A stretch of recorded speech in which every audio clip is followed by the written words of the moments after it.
pleasure to see all of you here today as we expand representation across the campus and recognize key and critical and important people in the life history of the College of Education and Human Sciences.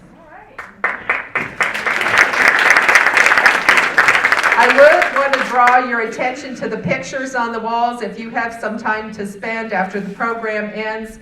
These are all pictures that represent our guest of honor today or activities during her time with us.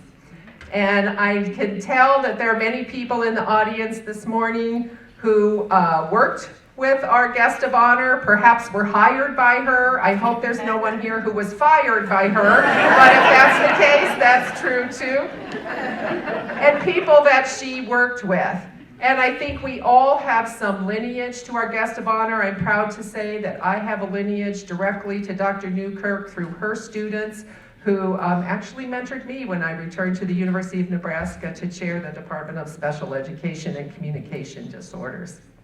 So it's fitting that today we are honoring Dr. Gwendolyn Newkirk and the naming of the Human Sciences Building as the Gwendolyn A. Newkirk Human Sciences Building.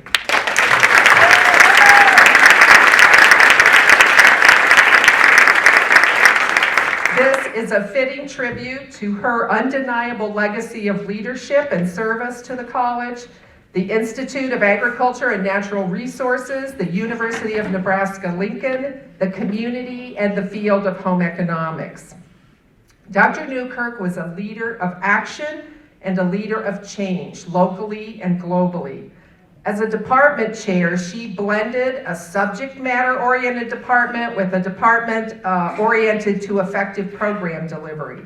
She oversaw the renaming of this new department, and she facilitated major revisions to curriculum to enhance the relevance and impact of those programs. She was a project leader for all Nebraska home economics teachers and State Department-related personnel to experience firsthand family systems in states across the nation. She also served as a Fulbright UNICEF senior lecturer and home economics consultant at the University of Ghana, and she served as a home economics curriculum consultant in Sudan. So local and global impact of action and of change. Her impact on the College of Education and Human Sciences continues to this day. She remains engaged with the college and is a generous supporter of several of our programs. We have the Gwendolyn A. Newkirk Reading Center Fund that helps support tutoring services at the Kit and Dick Schmoker Center. We have the Gwendolyn A. Newkirk Global Education Fund that supports faculty and student participation in domestic and international cultural and cross-cultural experiences. And we have the Gwendolyn A. Newkirk Professorship of Leadership in Child, Youth, and Family Studies that recognizes the chair of the Department of Child, Youth, and Family Studies and provides some faculty support to that department. Yes, during Dr. Newkirk's tenure and beyond, the college has changed, and change we must, so that we become who we need to be in order to positively impact the human condition, enhance lives, and strengthen relationships. And Dr. Newkirk's words from her acceptance speech for the presidency of the American Home Economics Association in 1975 should continue to guide us all. We cannot conduct business and program activities following the same procedures of those who came before us. The unmet needs of our members bring us discomfort. We feel the pressures of the challenges of the future, but we can view that future with optimism. We must find out what we have to do in order to become what we want to be, and then we set attainable goals and priorities for action. I can't think of better words, Gwen. I'm going to say them 100 times more until every person in my college is saying them 100 times to 100 more people. We need to find out what we have to do in order to become what we want to be. Thank you, Gwen. And we have invited a number of people to also say a few words about this building and about Gwen and her activities. So I am very pleased now to bring to the podium our Chancellor of the University of Nebraska-Lincoln, Ronnie Green.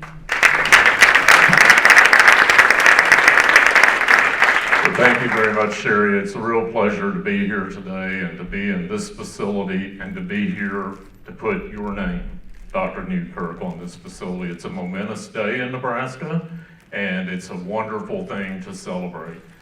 I have a little history with this building, believe it or not.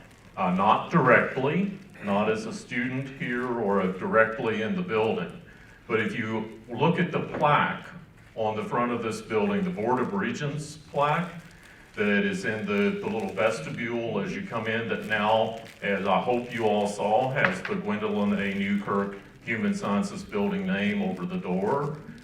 This building was opened in 1974, was dedicated in 1974. Dr. Newkirk, I believe, had been here 3 years by that time in coming to lead our Department of Home Economics, and saw this building erected and saw it built and come out of the ground to support what is now our human sciences efforts. Rob Rawn is a deep family friend of my wife Jane and I, and Rob was a member of the Board of Regents that is on that plaque. Yeah, he's from Minden. Rob is still living. We just saw him recently, a few weeks ago, and I told him about this and told him about Dr. Newkirk's name being placed on this human sciences building here on the campus. And I'm going to tell you what Rob said. Rob said that is long overdue and is something that he is proud as a member of the Board of Regents when this was erected to see happen today. And I just wanted to pass that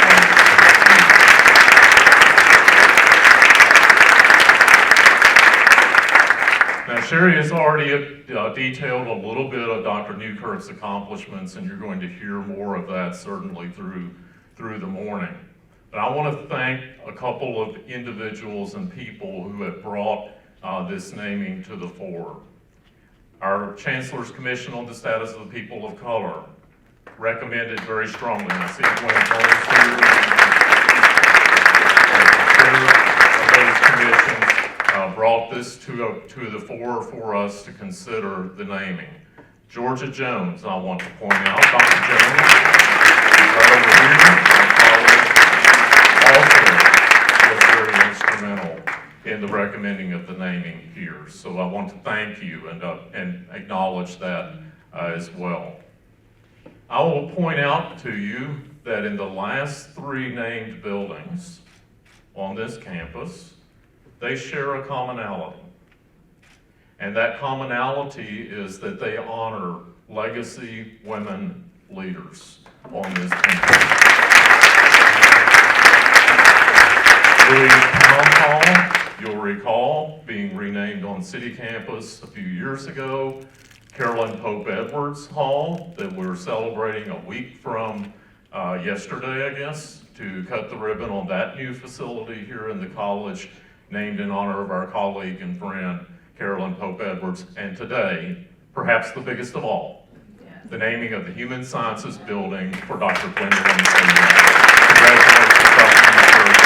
We honor you, and we honor your legacy here at the University of Nebraska.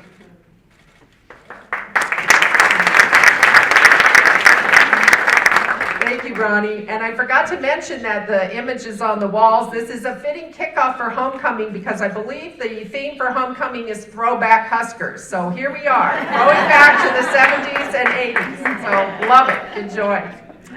Okay, now it's my pleasure to introduce Kathleen Lodel, who's the Associate Dean of Extension and working with the Chancellor's Office to help the university work on its Carnegie Engaged University status.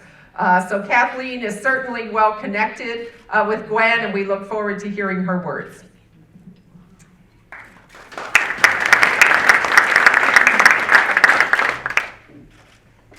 Well, thank you, Dean Jones, and thank you, Chancellor Green. It is very, very humbling for me to be on a stage with people I admire and respect, so very, very much. Thank you for the opportunity. Now, you're going to hear some bigger picture things about Dr. Newkirk, and you've heard some of those already, but I want to share some things that are on a little bit more personal level. My history with Dr. Newkirk goes back over 40 years, I know, 40 years, to the fall of 1981. I was a brand new student at the University of Nebraska, and my first ever class, 8 o'clock in the morning, day one of classes, I walked through that very door. And I knew at that moment that that was going to change my life forever. And it certainly did. And Dr. Newkirk was a big part of that. So here's how she had a role in my life. She taught me my first education classes. She coached me through an education degree. I have a bachelor's in home economics education. I graduated in December, and that really wasn't the brightest thing to do when you were a teacher by training, because in the 80s there weren't very many jobs available in January, the middle of the school year. Well, Dr. Newkirk took a risk, and she offered me a graduate assistantship. So I took a graduate assistantship, and I again, a couple years later, graduated in December. You think I would have learned the first time? And I kind of didn't. But I graduated in December, and she took a risk again and hired me as an instructor in the department. And then when you were saying before, Dean Jones, about I hope she didn't fire anyone, yeah, well, so much for that. So she fired me. It was a reduction in force, and she had to make the cut for the department on behalf of the good of the entire department in the college. And what she did even at that time was do that in a very caring way. I remember talking to her on a Friday afternoon, and she said nothing about this. And then on Monday, we had to have the conversation. And at that point, she said, you know, I knew this on Friday, but I decided, why ruin your weekend? Thank you. Well, that conversation took another turn too, because at the same time she was firing me from my instructor job because she had to because of the budget, she said, you know, but we have an opportunity for you. How would you like to be a grad assistant and work full-time on your PhD? Well, it seemed like a reasonable thing to do. So I did that, and so she continued to mentor me throughout my PhD program and then throughout my profession ahead of that. Throughout that process, she was a model of many, many things, and I'd like to just mention some of those. She was a model of lifelong learning. Dr. Newkirk strives for new knowledge. As an avid reader, she can always tell you the latest trends, news, and research of which we should be aware. It is not uncommon for me to get an envelope of clippings from the newspaper in my mail. Some of you are getting those too, right? To keep you up on the latest things that you might not have had a chance to read. She's a lifelong learner. In the last month, we had our first FaceTime call on her new iPhone. Always wanting to learn. Her commitment to students. As a true advocate for students, Dr. Newkirk always went above and beyond to ensure that students had opportunities. The offerings from the department on city campus, on nights during that 5 to 7 o'clock time frame, so working mothers could take advantage of those, they were all part of her plan to engage new students in new ways. She's a model of excellence. As a student and a young professional, she modeled for me high quality and high performance work. She challenged us all to go beyond what we thought we could do, and then gave us the support for being able to do that. She's a model for overcoming barriers. She worked at the systems level, at the college, on campus, and in the profession to mitigate barriers for students, for faculty, and for the field. She had the respect among her peers nationwide to make a difference. And make a difference, she did.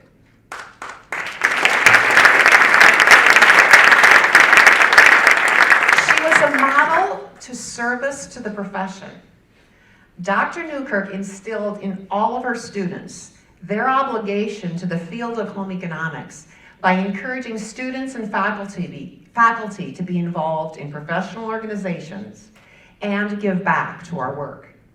She modeled participation in campus events. For every campus event, our department faculty took turns as to who would be present at which function so that home economics education was well represented.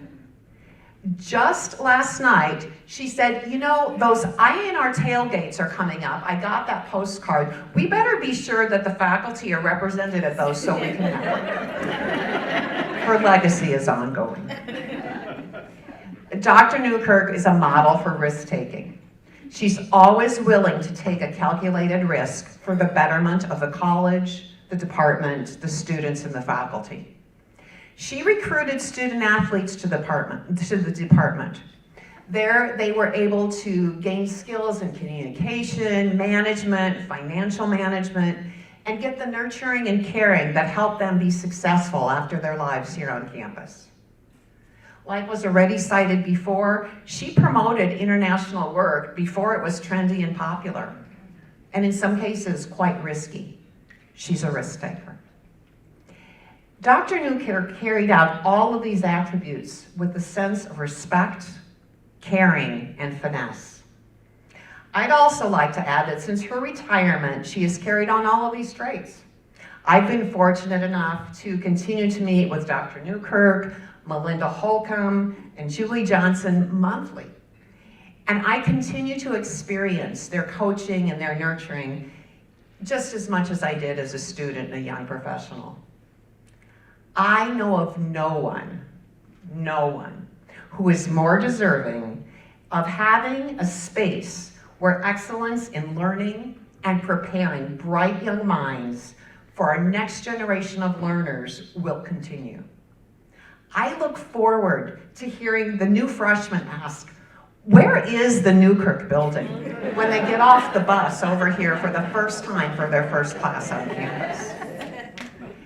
Newkirk Hall, it's a space where our next generation of leaders will begin their journey. Dr. Newkirk, we sincerely thank you for what you have done for education, for the college, for the field, for the University of Nebraska, and for every person who has crossed your path. Thank you for everything you've done.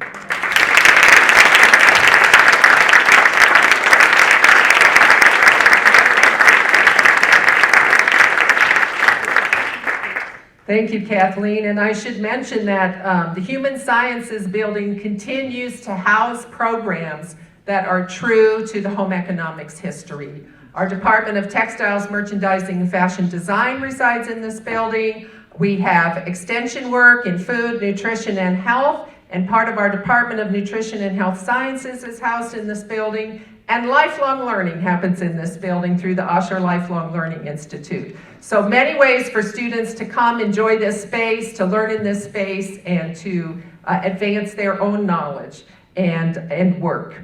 So now I am pleased to introduce Colleen Jones. She is Professor Emeritus of Management here at the University of Nebraska-Lincoln, and she's speaking to us today on behalf of the Alpha Kappa Alpha sorority. Colleen.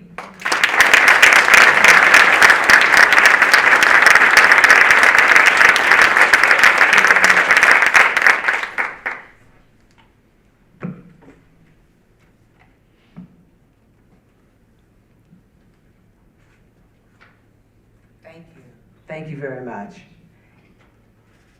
And good morning. It is indeed an honor to have this opportunity to speak at this very significant occasion. The naming of this building here on UNL's East Campus for Dr. Gwendolyn Newkirk. While many others may speak of her professional accomplishments or her impact as an educator and administrator, I'm going to address Dr. Newkirk, Gwen, more informal persona, as a friend, community trustee, and my beloved AKA sorority sister. There are some people, movers and shakers if you will, whose names fall trippingly off the tongue. However, the Dr. Newkirk I know is a mover and a shaker on many levels, Kathleen just talked to us a bit about those, and you know her professional accomplishments as well. Dr. Newkirk is a person who works diligently and quietly, ever so efficiently, but not really in the background, but also kind of in the periphery, to do whatever the task is at hand, or to encourage all of us to kind of get ourselves together to do the task at hand. In Diane Reeves' song, that Endangered Species, that Shirley Ralph sung as part of her Emmy acceptance speech, it says, "I am an endangered species, but sing no victim song. I am a woman, I'm an artist, and I know where my voice belongs." For Gwendolyn Newkirk, her voice has always belonged in the places where things needed to be done, and things needed to be done differently and progressively. She has done those things and forged her way to make all of us better people. With grace, generosity, an attitude and attention to detail, a sense of gentle power, presence, and peace, she has led and continues to lead all of us. As far as Alpha Kappa Alpha is concerned, she was one of the charter members for the Psi Chi Omega chapter here in Lincoln, Nebraska. When I first learned and met Gwendolyn, it was through Charlotte Duncan Wagner, who is now has left Lincoln, but was very instrumental in the chartering of this chapter. And she mentioned to me, she said, "There's this lady in town."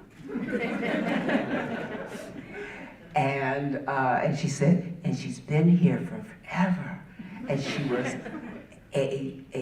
she was some very important person over at UNL. And I said, "But I don't know of her." I said, "That's unusual." And he said, "Well, she's retired, and she really, just kind of is very low key right now." And she said, "But she's just a delight." And so when it became time for me to meet her, and I said, "My gosh," I went back to Charlotte and I said, "Oh, this woman's a buzzsaw." I said, "She just cuts through all the craziness and gets right down to the details. And lets us, and really said, if you really want to try to get this chapter here, these are the things that you must do." And we followed very closely Sora Gwen's advice. And when it came time for us to get our charter, she was right there with us and was very instrumental and continues to be very instrumental. In her quiet manner and humility, we found significant wisdom in every word she says. I've seen firsthand in our interactions in Psi Chi Omega a time when we've really been and had some very significant things to talk about. And Gwendolyn very easily just kind of cut through and got us back to center and back on task. Gwendolyn Newkirk is a life member and a diamond life member of Alpha Kappa Alpha Sorority Incorporated. And that means that she's been a member of our sorority for 75 years.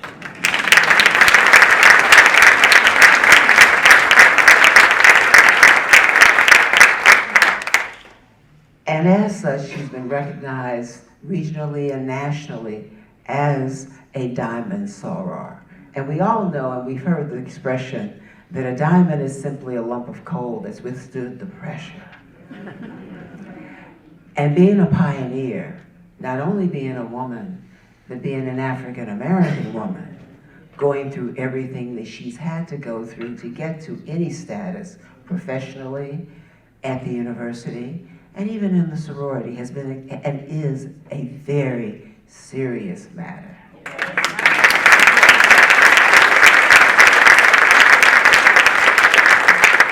And the fact that she continues to be an active member, she regularly attends sorority meetings, She drives herself most times. In the winter, we try to take care of her. We always make sure that she is home safely.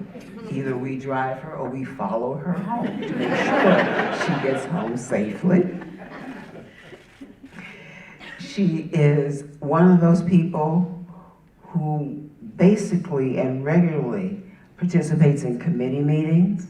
She started attending regional conferences and really enjoyed when she was inducted as a diamond member of our sorority. And she really understands and encourages us to know our documents and our procedures, which certainly she has done all of her life, being attentive to detail and just what is possible through the documents that are there. She is a person who we know has relied not just on her degrees, but on her deeds. She's been active, engaged, and passionate in her leadership and fellowship, and that has led to her very trailblazing and stellar accomplishments. She encourages and models all of us to be present, to get our priorities straight, to read, know your procedures, and to take our time, and to, most of all, to think and be thoughtful of what we're doing and how it's going to affect others. We used to remark that she was the person that could get more done on a landline and a typewriter than most of us could get done with a computer and all the best technology. Her mind is sharp, her will is indomitable, and her spirit is encouraging. There's probably not a soror here who has not witnessed and who has not received one of her lovely letters or cards. So we're not immune, Kathleen, to the kinds of things that you've also experienced. And we cherish those because we know that she is truly concerned and attentive and with us all. So today, as the University of Nebraska-Lincoln honors the professional accomplishments of Dr. Gwendolyn Newkirk, the community and her sorority sisters in Psi Chi Omega, who, ladies, would you please stand?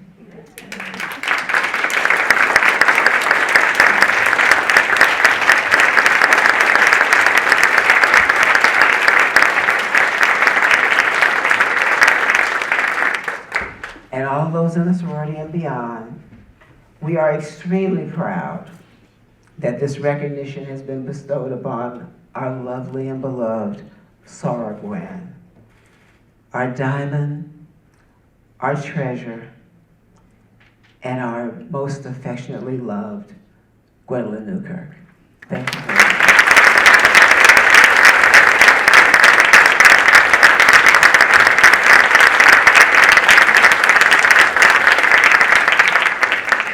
Thank you, Colleen, and to all the college faculty and staff who are out in the audience, I hope you're listening well. This is a day of learning today. Okay, I am pleased now to bring to the podium Dr. Martin Massengale, who was the Vice Chancellor for the Institute of Agricultural and Natural Resources from 1976 to 1981 and served as Chancellor of the University from 81 to 91. Chancellor Massengale, we're happy to have you here today. We look forward to your words.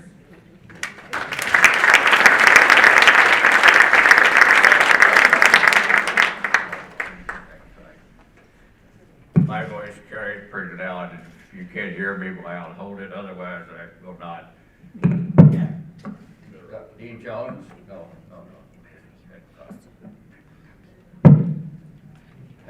Dean Jones and Chancellor Green and colleagues, it's a pleasure for me to be here this morning to have a small part in this important event.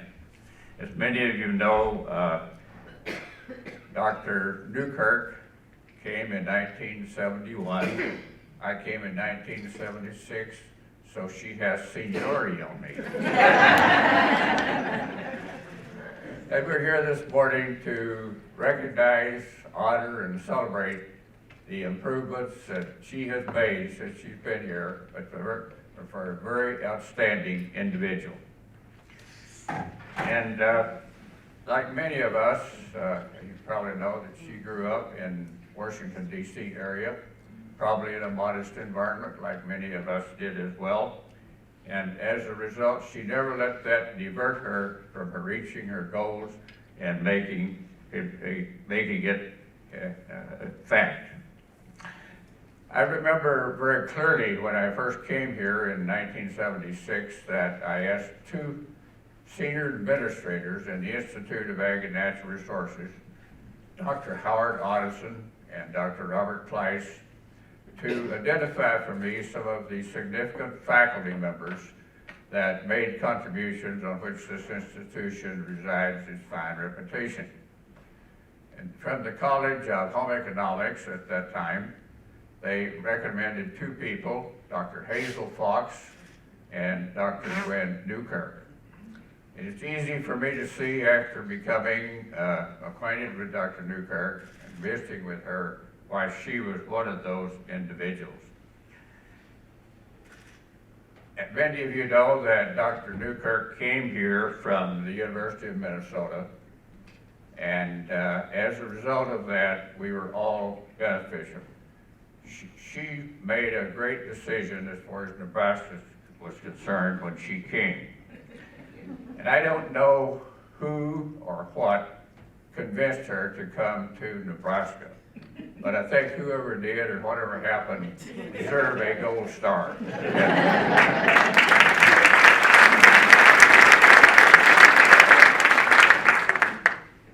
And she made many improvements in the department. She came as a professor and chair of the Department of Home Economics Education.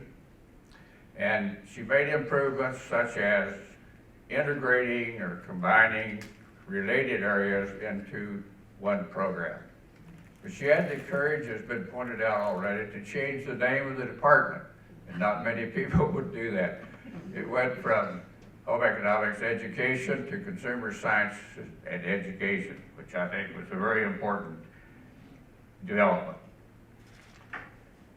And even with all of her time commitments in administration, the activities that she's been involved in, as you heard here this morning, the mentoring, the teaching, advising, and so forth, she still made time for students, and that's so important. But not only that, she made time for organizations, corporate boards, and others which had national and international reach. So she's a very busy person, but she always had time for students. And that's why we're all here, of course. I think it's important to note that when Dr. Newkirk came to Nebraska, she brought prestige, she brought experience, and she lifted all of our spirits. It made us feel like we were gaining significant improvement, and we did. I think it's clearly evident from the comments that have been made already this morning that Dr. Newkirk was probably one of the best decisions that was made at that time in terms of improving and advancing our faculty commitments. And we must always remember that people do things for people. And Dr. Newkirk was a master at that because she stood out as someone who cared about people.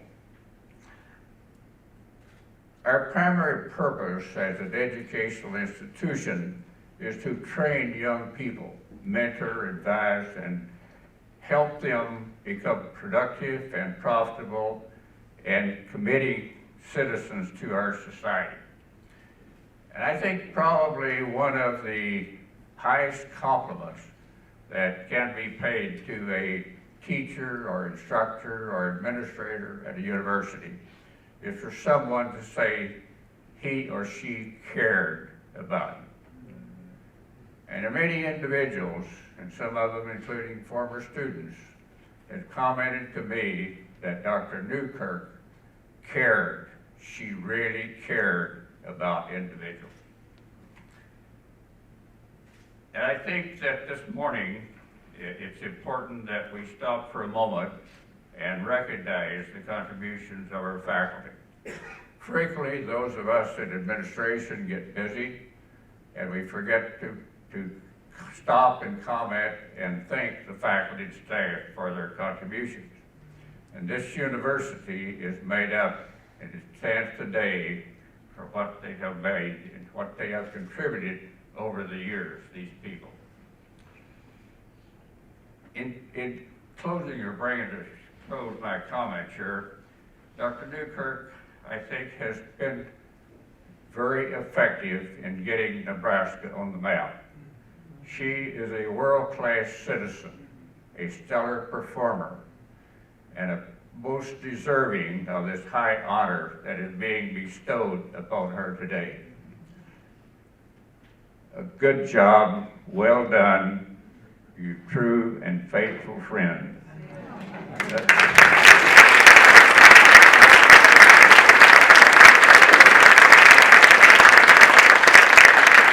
Let me say thank you very much. Congratulations. It's a great honor for us to consider you our friend, and best wishes for the future. Thank you very much.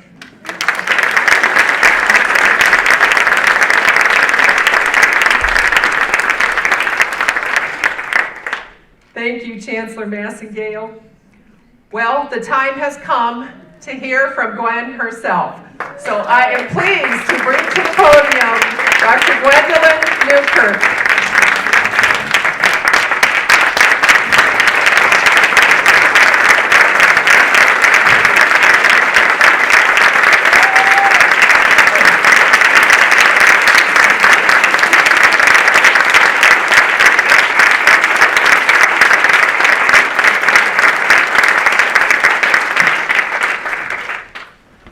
At this moment, I should move out into the audience and see this person that they've been speaking of. I'm deeply grateful, and I am honored and humbled. But you know, someone says when you get a great honor, don't spend a lot of time with soupy words trying to say how you appreciate it. Go right to the point. And there is one expression that always speaks deeply from the heart. And so I say to you, thank you, thank you, thank you, thank you, and thank you. And I shall try to be a part of these expectations. I had planned to say some things this morning about this experience that I've had, but they've explained it so well to you. Anymore. But I do want to do one thing in expressing my gratitude, and it's not sloppy, it's just plain. I'm glad you did it for me. I do want to do one thing, and I don't want you to be embarrassed by it, but I got to thinking about time spans here. Some of you want to know, how old is she? And I know 2 or 3 people here know it just like that. I do want to say it does affect a little bit of my walking. But I'm glad to say you still think I have a quick mind. And it's beautiful. I am 96 years old.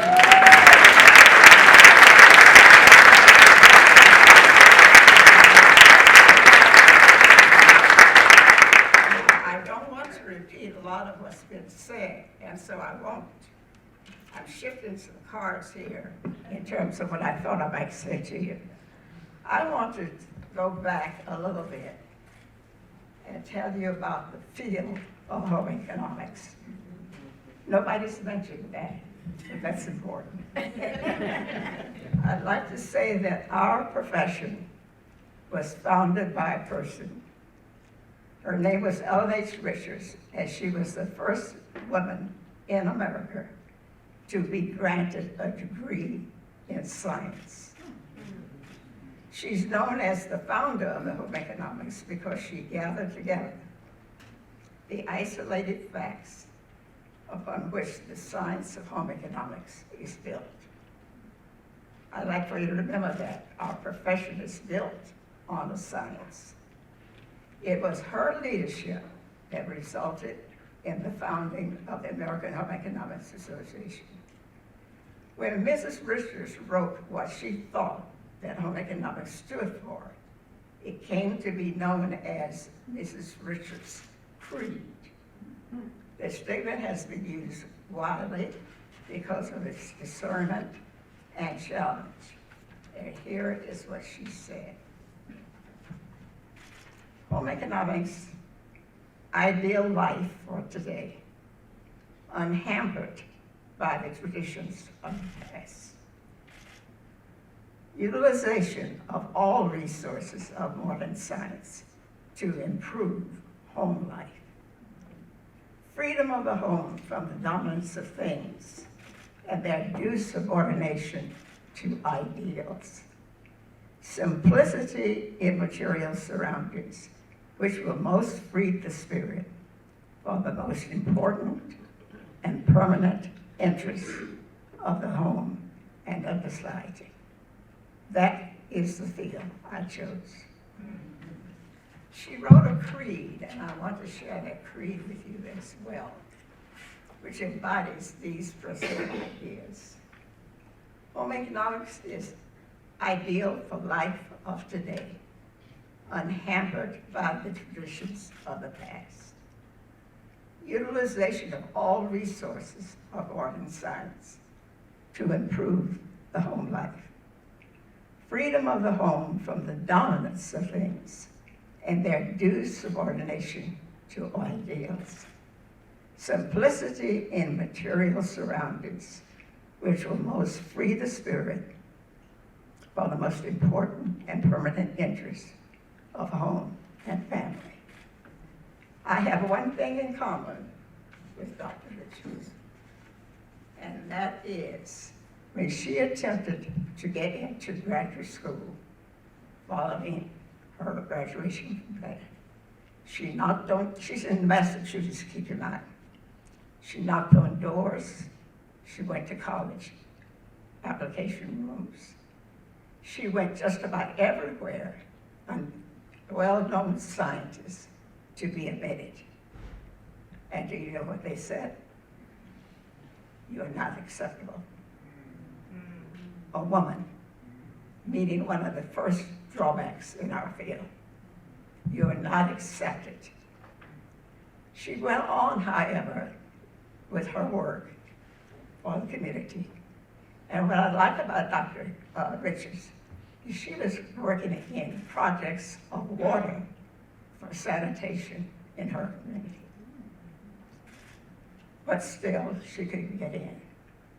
Finally, after many years, she was admitted and received a degree. She was the first woman to receive a degree in science as I knew it from MIT. And I would hate to think I'm being copying from her, but she does have a building in her name.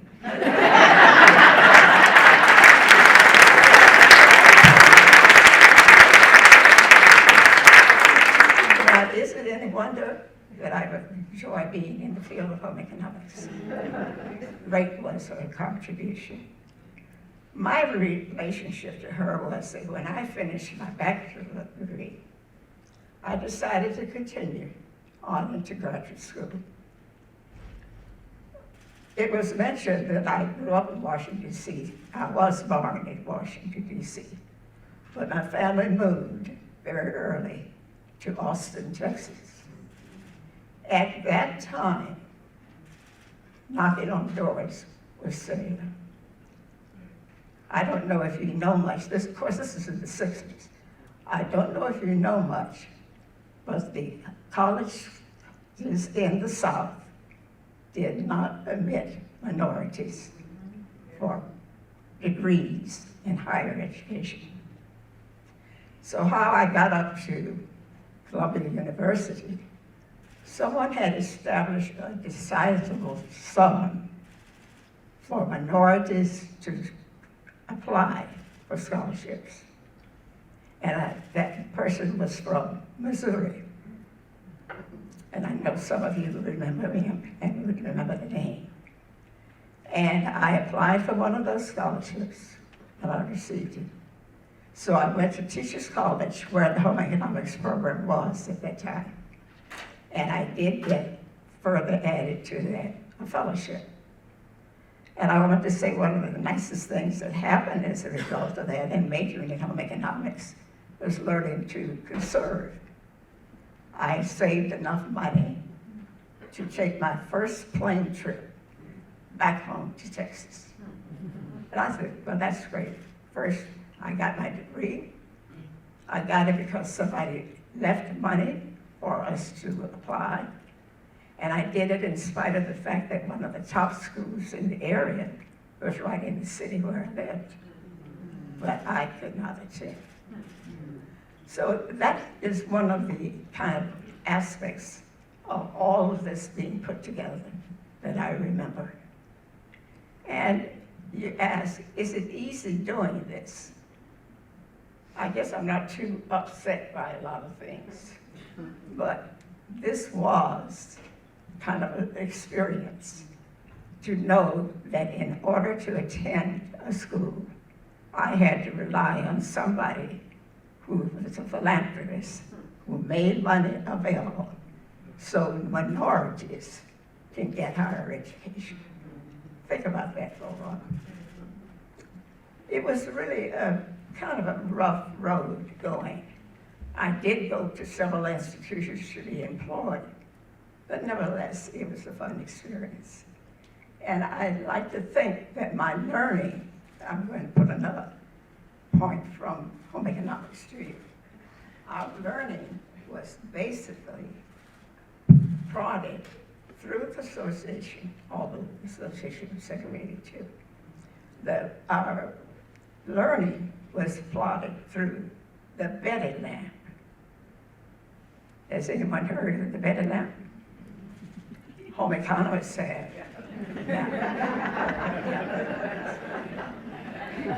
Let me tell you about the Betty lamp. For many centuries, the Betty lamp has been the symbol of learning. As the colonial homemaker carried on her household tasks from dawn through the night, she used the bright lamp, the Betty lamp, for light. In the American Home Economics Association, the Betty lamp stands for lights that make for successful home living and homemaking. May then become of the beams of the Betty lamp symbolized to us. This is what they symbolize, and think about learning in the future. The need of exact logic, appreciation of beauty, the spirit of joy, a power of strength, a bond of operation, satisfaction of achievement, value of service, blessing of fellowship. Now think about that Betty lamp, and if you've never seen it, I have a kind of picture of it. But think of it as the learning of knowledge. And years and years ago, this is how they stayed lighted, mentally and physically. This is the Betty lamp. And so we stay with it. I'm going to eliminate a lot of the things that I thought to add in terms of my experiences. Some of them were good, some of them were not so good. But Dr. Masterdale, he and I are paired together today. He has a building named for him already. I'm sure many of you have been in his building. And it's the dormitory that's next to the library on East Campus. I'm going to answer your question about any else. Virginia Trotter. Do many of you remember her? She was a farm dean. She went on to become an assistant director of education in Washington, D.C.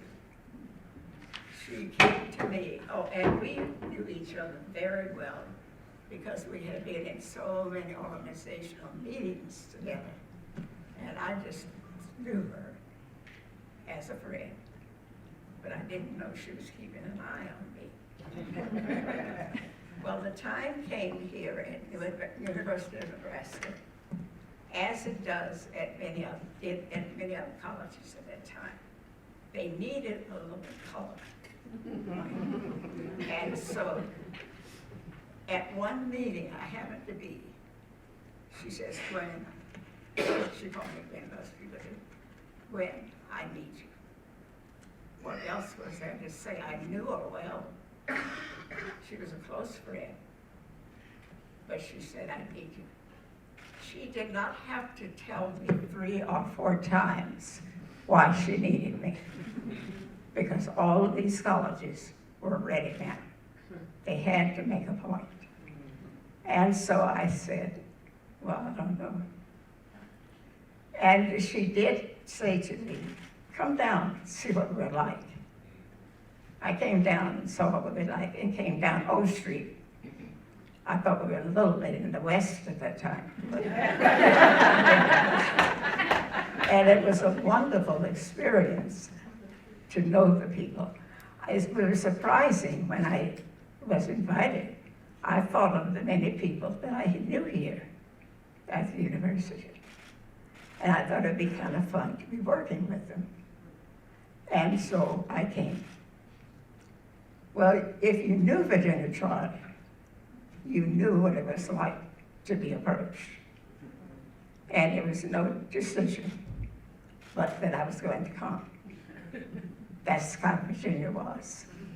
And I had known Dean Anthony for a long time. And she was instrumental in getting me to come. So here I was. And I'm around there at the University of Nebraska saying, I'm going to take another position. And they said, you're going down there where the Indians are? And that was an interesting experience too, because it came to me how little we know about each other. But I have not had a problem with that. One of my experiences as a result of my participation in the association was going abroad. And that is always an interesting experience. If you haven't done it, do it. But I came away, I did Ghana, I did Sudan, and I did India, a little short trip to India where I helped with the program. I did it, and then I came away thinking, we need to understand internationally what our role is. I think of 3 things that are important in the international role. One is helping people to improve their home life. One is dealing with sanitation, health and sanitation. And the third is education. And after that, I said to myself, get out of there. Because they do have culture. They do have a life that they know how to live. And our sticking our hands in there, trying to make everything so different, tends to impede their progress. Now that is what I brought away from the international experience. But then as I was shifting here, just a minute, I wanted to skip all of this that I was going to talk about in terms of what is ecology. I will pause. Does anybody have a question?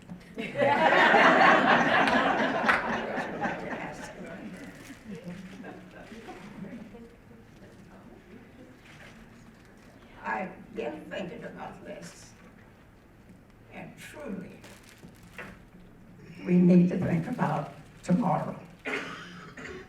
Because if you don't start doing it now, it's going to slip by you. Are you strongly thinking ahead? A new day is coming. The new era is right at our doorstep.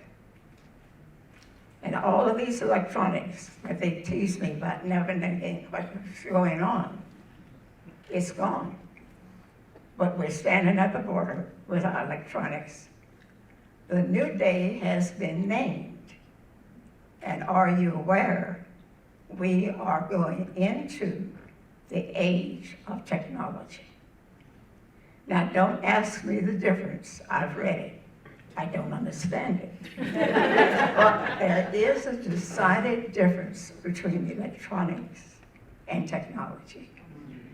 And that if you want to make a significant contribution, you need to get across that border, get in there now, and decide what can a home economist do in the age of technology. You don't have a long time to think about it because so many other people are getting ready to move in fast. But anyway, that is part of our future. I like to think that what you're doing is you are thinking and being inspired and just moving forward. One of the singers some time ago wrote a song that the words talked about. This was back in about the late 60s. He said, we are living in an ice age. We don't think anymore. Our ideas are frozen. Our inspirations are frozen. Attacking something new is frozen somewhere. We need to get in there and melt and move ahead and begin to really think what it is that we want for our field. Now, I thought of some ideas when I looked at this. First it came to me, what is your field in terms of what you have learned about life from it? Have you thought about that? What did your English as a major teach you about living life?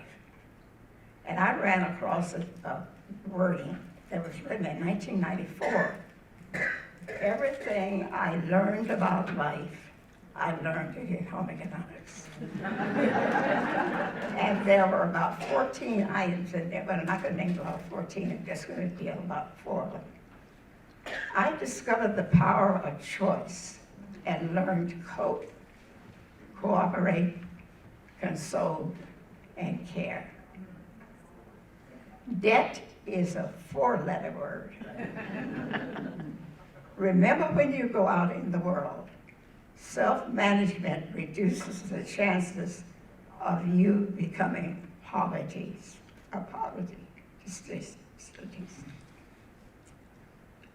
I learned about nutrients, lights, and lights, and that complex carbohydrates are not simple.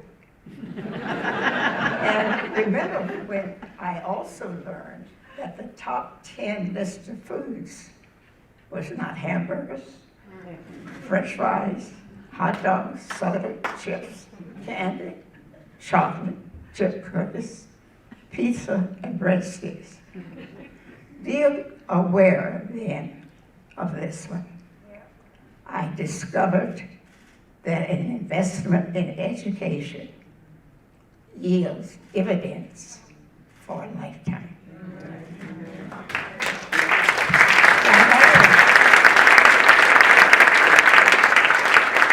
Having shared those with you, let me get these things straight up here. I want to leave one last challenge to you. I want to leave one last challenge with you. And that is, start your planning. Start thinking. But I do add to that one other thing. And it comes from words from a spiritual. I think it's very important. I don't put the words in the exact way they're in the song. But I want you to think about this. When you start out, look down down that lonesome road before you travel on. Because if we're trucking such a load down the lonesome road, you're going to have to think with others. So look down that lonesome road before you travel on. Thank you. This has been such a great.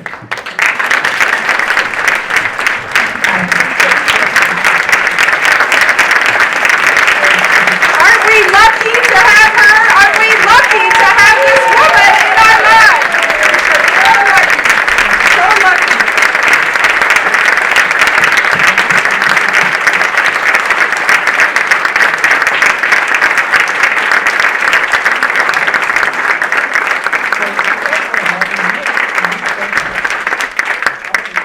Wise, humble, generous. And hearing this talk, Thank you, Gwen.